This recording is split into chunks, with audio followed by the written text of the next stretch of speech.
G'day everybody, just Kirk here from Kirk's Auto in Toowoomba.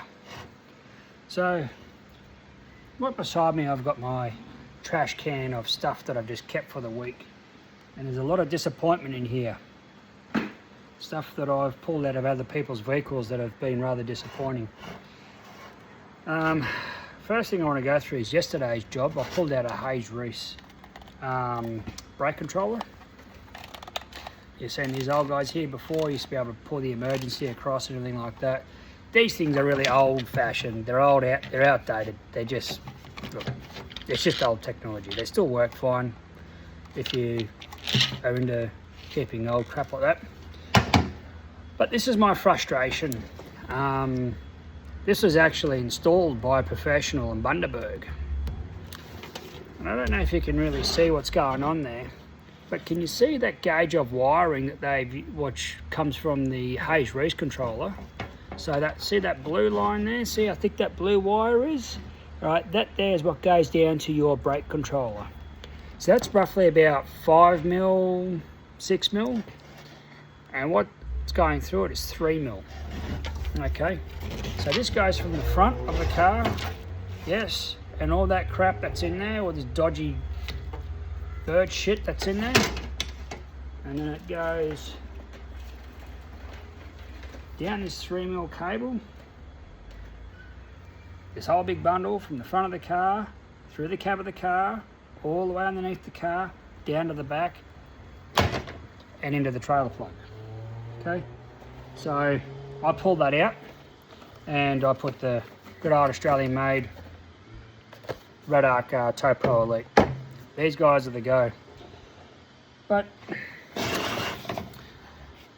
my biggest disappointment with a lot of this is that somebody's actually paid for some very, very shitty work and not knowing it. This is actually quite dangerous, because what can happen, let's just say in some cases what can happen is the circuit breaker, this is the one that came out of the same vehicle. See how small that wiring is going to it? Okay, that's only 3 mil. All right, it's not even 4 mil. It looks like, probably looks like 4 mil on there, but it's actually only 3 mil. Right, so this is going from the battery to here, from here to the brake controller in here. And then they've used the same gauge wiring to go from the front all the way to the back. Now they've had twin core that was there. They didn't even use, as you can see there, that wire hasn't been used, never been touched, never had a flow of electron go through it. Right, but from the front all the way down to the back. Okay, this dog shit here that you see is what goes up to the brake switch, the brake pedal switch. And they've made an absolute mockery of it. If you can jump on my Facebook posts and my Google page posts and everything like that, you'll see what sort of disgusting behaviour went on inside there. Now, with the Red Arc Tow Pro Elite, when they give you the Red Arc Tow Pro Elite, they say to you in the book to use a circuit breaker, which I've just chucked in the bin, which is, sorry, one of these guys, okay?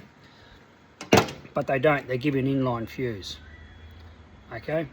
So they kind of contradict themselves. Now, I want to explain to you one thing. The reason why we in industry don't like these, and the reason why we like auto reset breakers, is that if you have a momentary fault where it goes into overload because you've had an emergency situation and it's tripped out the breaker, okay, the bimetal strip inside the breaker will cool down and gain contact again. So if I can pull that apart, sometimes you can pull them apart, okay. Once a fuse breaks, it breaks, and until you replace that fuse or fix the fault, you'll never get brake pedal again. Oh, well, you'll get brake pedal, but I mean, you won't get electric brakes to the trailer again. Okay, now it's hard to show you exactly what I've pulled out of this vehicle. I don't know if there's any more stuff I can pull out of my little trash can here, but there was a lot of very, very dodgy connections that I pulled out of that trailer.